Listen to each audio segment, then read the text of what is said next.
Hey guys, so this is something I've had mixed feelings about because I love the anime. Not looking forward too much to the live action version of this, but I can't say I'm a fan of it if I'm not going to give the anime this adaptation a chance. But here we go. The first trailer for the live action Yu Yu Hakusho remake has been released.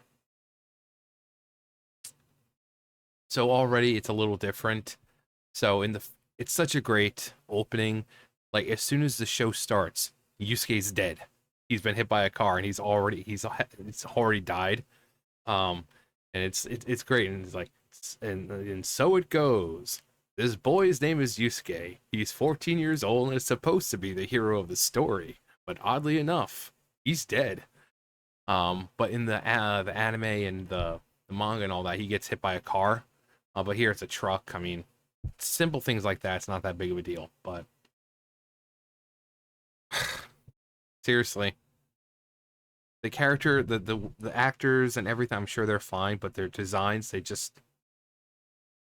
But let's see Yu Yu Hakusho. モニター VF 離れて周囲よしよし助サイド押せよしもしかして俺死んでる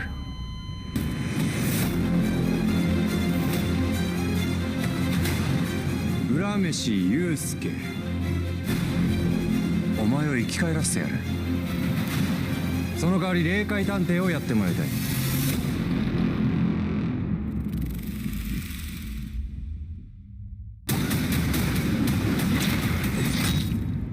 生き返れるんだから断る理由はないだろう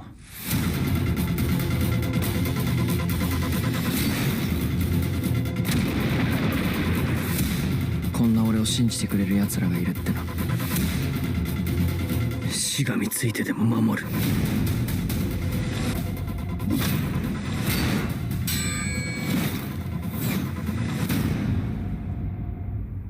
ドクロ新しい仕事の依頼だ面白い案件だといいけどね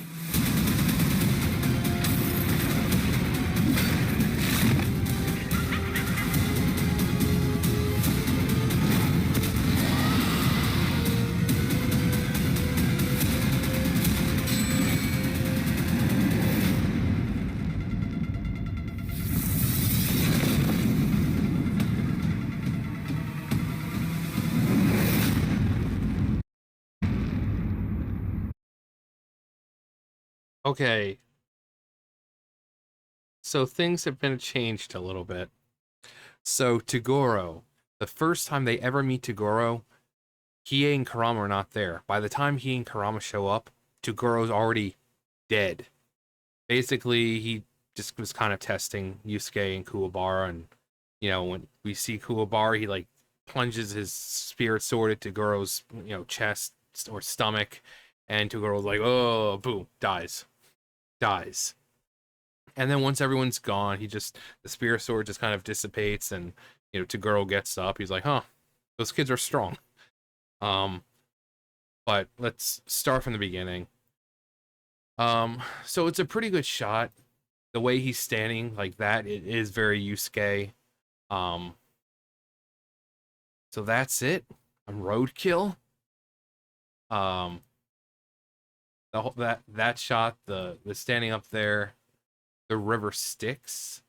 So we've got the whole river Styx. We've got the lanterns. In like Japanese culture, you see them with when someone dies, they have little lanterns. That's to light the way for any spirits, not only the person who just died, but for any wandering spirits that might be lost. They usually set them on the water, and it's supposed to help light the way for any lost spirit that might be there. お前を生き返らせてやるその代わり霊界探 So we've got Botan. I mean, usually when you have characters with colored hair, there's always going to be some kind of wonkiness. But I mean that it can pass as Botan. You know, luckily enough, in like early Botan and even throughout the series, you know, she goes from wearing her pink kimono to like just a bunch of different outfits, and that's one reason why people love Botan so much. It's not like she's like Yusuke for the most part is like wears like one outfit. He switches it up sometimes, but she's just always something different, it seems. But Botan looks good. Koenma, uh, I can't imagine having to talk with that thing in my mouth. You know, because you know if you know you know Koenma and the pacifier and what it actually is, um, but having to say lines with this thing constantly between your teeth is just I can't imagine that. Um, looks like that's Kuwabara right there. So I'm guessing Yusuke lives in a house, a regular house, and you normally he lives in like this a little apartment complex. But I'm guessing this is when his house gets set on fire. You know, like he's already dead, and you know then Keiko has to run in and help him, and then you know he's been carrying around his spirit beast egg, and instead of having the chance to you know let the beast hatch on its own and possibly help him back to his body, he throws into the fire, unleashes its energy, and helps Keiko make it out of the fire. Um,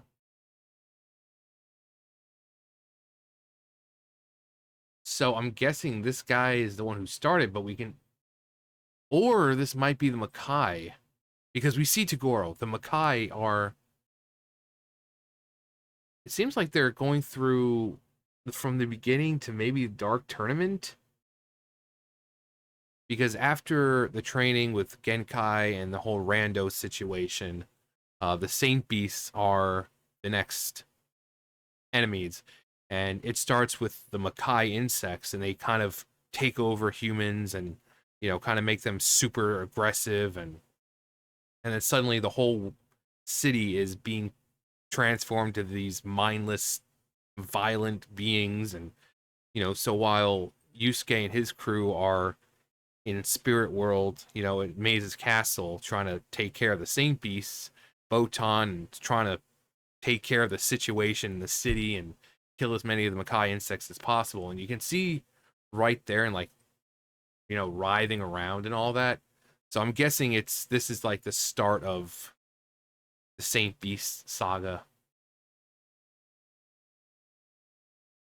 Um Surely you won't refuse since we're reviving you. I'm guessing that's him kind of saying, you know, hey, I'm making you spirit detective. On the boat for Hanging Neck Island, Rama. I mean, I like his outfit, but the hair just looks like a bad wig. Then we got Hiei. Now, in the anime, the Jigan is super powerful. It's implanted into Hiei, and it's like this massive eye on his forehead. And the fact that I mean, I guess it makes more sense. And it's just a third eye for the spirit. It doesn't have to be super large. Um, I wonder though if they're going. They haven't shown it yet, but Hiei with his demon form. You know, when he becomes in his demon form, he gets the eyes all over him. He becomes green. His hair kind of splits, and, like spikes up a little bit. Um, Kuwabara. I'm guessing that's Keiko. This must be in the beginning when he's trying to enter, you know, try to give everyone his message about like, hey, I'm coming back, and you know, this is what you have to do. And he, you know, Botan's like, oh yeah, you can just stand at their bedside and talk to them. That humans are just more in tune with the supernatural when they're asleep. So this is probably in the very beginning, like the first couple episodes. Got Botan, more Karama, more Hiei, Sakio. I mean, you don't just the suit, the hair is a dead giveaway. Not to mention he's the one who's talking to Toguro. Got Elder Toguro. And he looks pretty good for Toguro. Elder Toguro, obviously a lot smaller, very creepy looking. He's got the finger thing going on. Um, is that Goki? Yeah, it's Goki. You can tell the horns are right there. That's cool. Okay, so instead of fighting Goki in the forest, he's going to be kind of fighting him in the residential area. Is it going to end up in the forest? Because that's where he beats Goki in the first place. He Goku's in the forest, and Yusuke can't really harm him, and he only has like one shot with his spirit gun. So he waits for Goki to open his mouth, takes a long piece of wood, jams it in his mouth, and just phew. He's like, I was waiting for you to open that mouth of yours. Yeah, it might be hard as a rock on the outside, but I bet your insides aren't. And he just fires a shot through his mouth. Um, there's Bui, which he looks the Shredder. I mean, and Bui was another character. It's like he's so cool and intimidating. He didn't talk, and then he takes off his armor, and then he's just like dancing around almost like a little pansy. Um, and we're fighting in a. So are they not going to be fighting them in the Dark Tournament? Elder Toguro, Keiko and Botan, Genkai. Uh, I don't know. I hope she's as small as Genkai, because Genkai is like short. But I'm actually interested in seeing the interactions with those two, with Yusuke and Genkai, because they have the best interactions. Um, I think what was one of my favorite scenes is when she gives him the spirit cuffs in like the flight. We see in the like the flashback and all that with the spirit cuffs, and she starts putting the cuffs on him, and she's like, I don't know what you're trying to pull, you know. I'm not into this kinky stuff, and you're way too old. And then she's like, I'm doing this to save your life. Once again, later, once again, you can thank me later. And he's like, gee, why wait? Thanks for being a cold, heartless, domineering old bitch. And I love their interaction because, it's like they have not this hatred for each other, but he clearly gets on her nerves. But she kind of outright says to Toguro that she thinks of Yusuke as a son, and she does truly care about him. And I really hope that dynamic between those two is shown on screen, because they really do have one of the best interaction dynamics. Like Yusuke has obviously a good relationship with everyone, and they each have their own little separate kind of way they act with each other. Like with Keiko, he's allowed to kind of be more him. He's very pervy, lifting up her skirt and stuff like that. Kuwabara, he's got his own little thing with Genkai, and I really hope that goes from anime manga to to here. Um, but there's Kurama, and I'm guessing that's Karasu, because I see that, and I'm guessing that's one of Karasu's bombs. Which also, then, if that's Karasu, are we going to see Mad Bomber Karasu when he takes off his mask and kind of becomes Super Saiyan with the hair, because all the bombs he makes are like now internalized, and he's himself one giant bomb. A Botan and Kuwabara. What are those? I mean, they kind of remind me of the things that Byakuya uses, but I don't think that's the case. Toguro, and like I said, this never happens. They never fight Toguro together. The first time it's Yusuke and Kuwabara against Toguro and Elder Toguro, and then finally in the Dark Tournament where it's just Yusuke versus Toguro.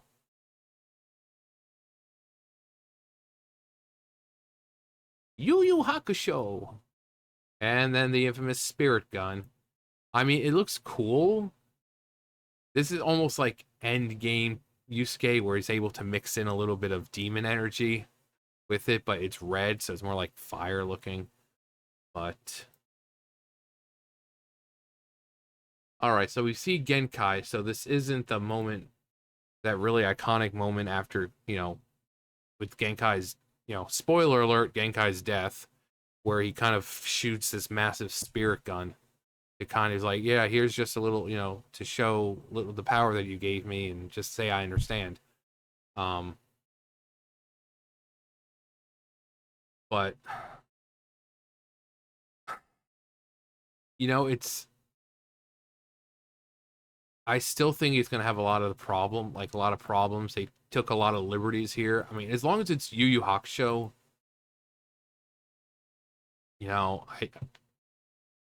I'll give it a chance. Because again, I can't say I'm a fan of it. But I'm like, no, I'm not gonna watch it. So I had a friend who did this in high school. His name was Steven, and because I was so much taller than everyone else, he was able to kind of hop up on my shoulders like that. But I'm kind of eager to see each of the sagas. I'm guessing it's not going to be very nice shot there, Karama.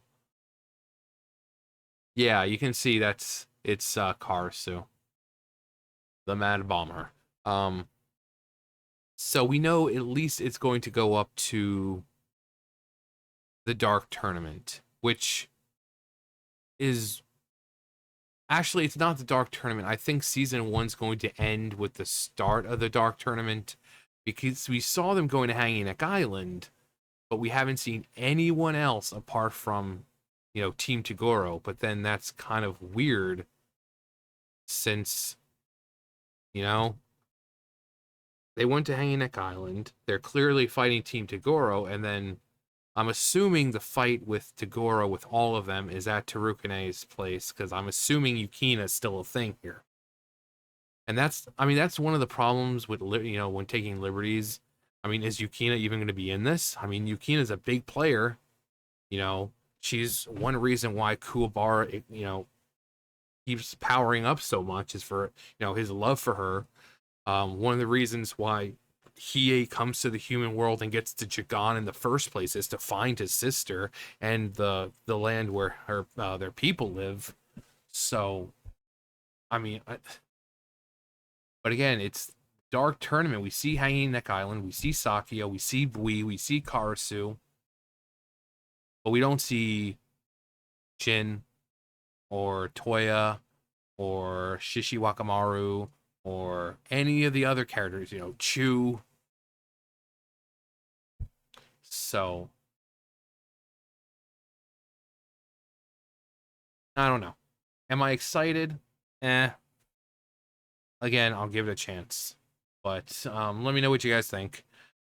That's going to do it for me. You guys know the drill. I'll see you guys later. Bye, guys.